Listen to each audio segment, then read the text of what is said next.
صباح الخير، ازيك يا حبايب قلبي ومساء الخير حسب التوقيت اللي بتشوفونا فيه. النهارده قلت هعمل لكم البصاره المصريه، الاكل الشعبيه الكل بيحبها. والله انا ما عملتهاش من زمان، دخلت على شهرين ولا حاجه.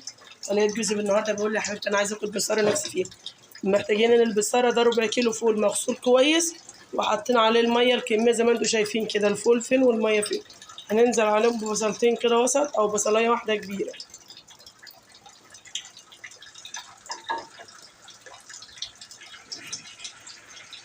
بصوا كده نزلنا بالبصل بتاعي، معايا 3 4 فصوص توم كده، وهنولع عليها نسيبها اول ما تغلي ونهدلها النار، نسيبوها تغلي مع نفسها لعند الفول بتاعنا ما يستوي ويبقى تمام.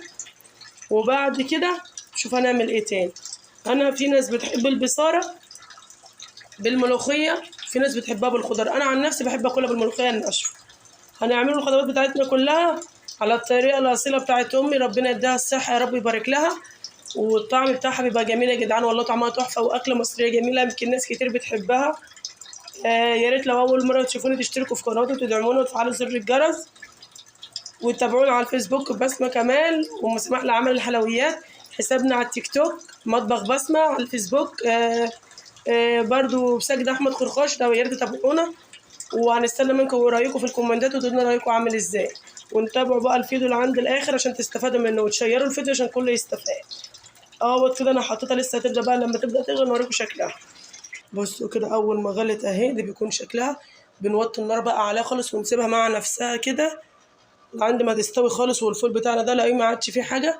ونشوف هنعمل فيه ايه تاني. اهي عماله تغلي خالص اهي، وطيت لها النار. ريحتها قسما بالله قسما بالله، رغم انه فول وتوم وبصل بس، كل اللي يخش البيت عندي وانا بعملها يقول لي عامله لحمه النهارده. ده ريحه اللحمه بتاعتي الجميله، يا ريت تجربوها والله العظيم، ولادكم هيحبوها.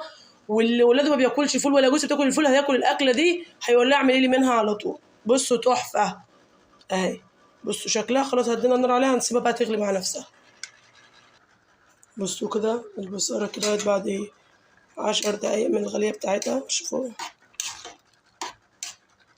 ده بيكون الشكل بتاعها. طبعا بنسيبها تستوي على نار هاديه عشان الميه بتاعتها ما تخلصش وهي لسه ما استوتش. بصوا الحبه بدات تتكسر اهي، انا خلاص قدامها بتاع 10 دقايق كمان ولا ربع ساعة بكتير تكون استوت خالص. احنا عايزين الفول ده ما يكونش فيه اي حاجة، ينهري خالص كده.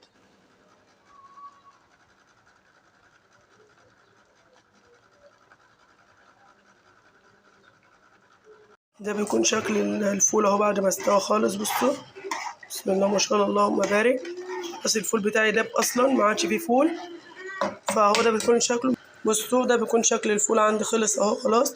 طفيت عليها اسيبه يبرد شوية، وننزل عليه بالملوخية بتاعتي ونضربه بقى في الخلاط اهو. ده بيكون شكله كده خلص خالص بسم الله ما شاء الله.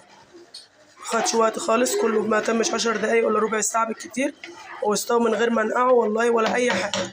يا دوبك غسلته ونزلته عبيه على النار على طول. كده البصارة بتاعتي اهي، ننزل بيها كده في الشفشة الخلاط. أنا زي ما قلت لكم بحاول أعملها لكم في حاجات متوفرة عندكم في كل بيت.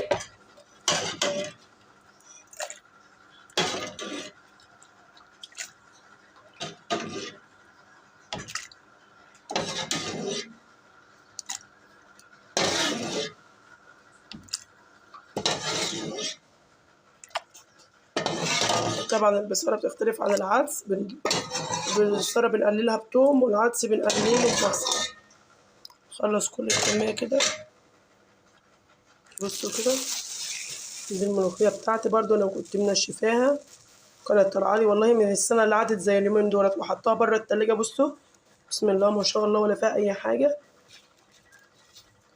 احنا هنحط كده 4 معالق بس كفاية كده ده البصارة، وهنضرب الخلاط. لو لقيناها مش خضرا حلوة شوية فاتحة هنحط لها كمان شوية ملوخية. لقيناها لونها مظبوط خلاص كفاية كده ال4.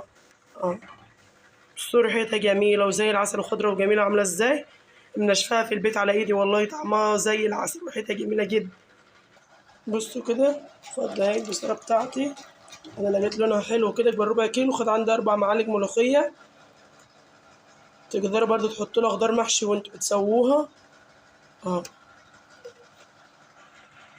تعالوا بقى نشوف هنعمل ايه تاني. بصوا كده البصارة بتاعتي ولعت عليها تاني، هننزل عليها كده بشوية كمون هنقول ربع معلقة ولا نص معلقة.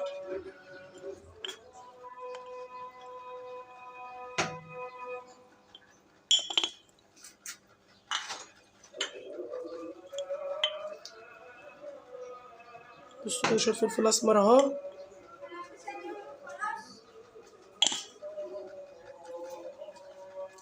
فيها شوية فلفل أسمر وكمون. هنحط شوية من الملح كده أهو، وهنقلبها كويس بقى.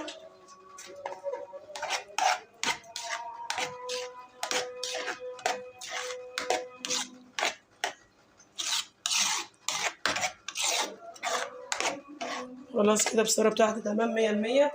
بصوا كده معايا قرنين فلفل. أنا حابة بس أوريكم التوم. بصوا التوم تحت، ودول قرنين فلفل، قرن أخضر وقرن أحمر كده. هدقهم كويس عشان إيه نعمل التقلية بتاعتنا. بصوا كده أنا بعمل تقلية خلاص. دقيت التوم والفلفل بتاعه أهو. هنزل بيه كده على شوية من الزيت. طبعا الأكلة الصحية مفيهاش أي دهون خالص، اللي هو مش الزيت دول اللي إحنا بنعمل بيهم التومة بس. بصوا كده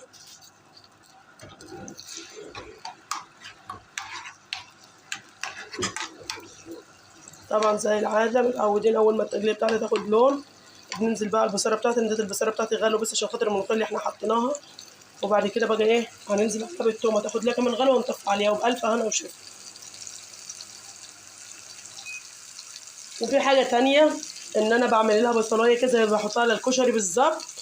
بعمل لها بصلاية كده وصفرة وأحطها على وش البصارة من فوق. تاكلوا بصارة قسما بالله تحفة. الأكلة المصرية الأصيلة يعني.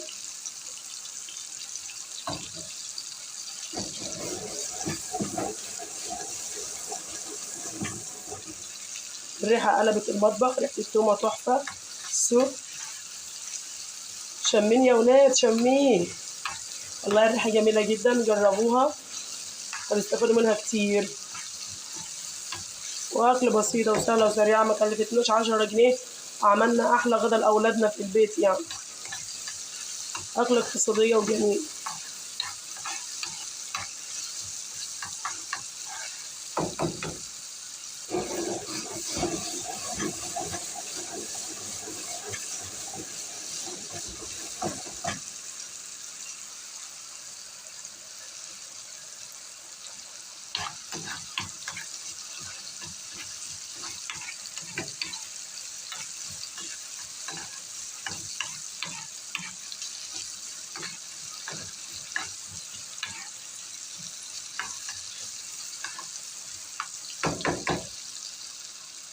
شمين الريحة يا فنزاتي. أحلى فنزات في الدنيا كلها. ما تنسوش المتابعة والاشتراك في القناة. لو لسه ما تابعتونيش روحوا تابعونا بسرعة.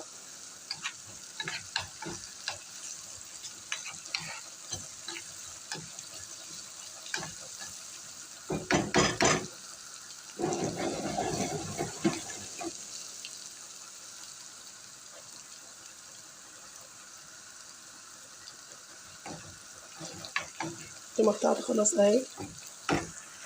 بصوا بقى بصوا كده في حاجة عملت بو. بصوا شايفين الجمال.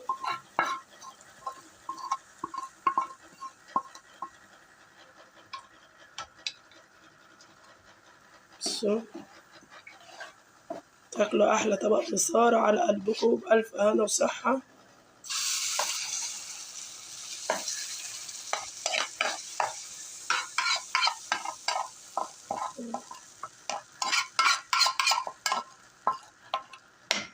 يا ريت اللي يجربها يصورها ويسيبها لنا في كومنت كده ويقول لنا عاملة ايه. تاكلوها بألف هنا وصحة على قلبكم. أنا خلاص كده بصورتي تمام. خدت لها غلوة اهيت كمان كده شايفينها بتغلي اهي. هطفي بقى عليها وأعمل لها البصل. السلام عليكم. طريقة عمل البصلاية معلش طولت عليكم. بقطع البصلاية شرايح واحط في شوية طاسة شوية زيت وافضل اقلب في البصلاية اللي عندي ما تتكرمل وتبقى لونها بني كده. انا ما بحبهاش ناشفة. لو عايزين تنشفوها اللي هو في زيت كتير. انا ما بحبهاش ناشفة، بحبها جوسي كده طرية. فبعملها في شوية زيت واحطها على الوش. السلام عليكم.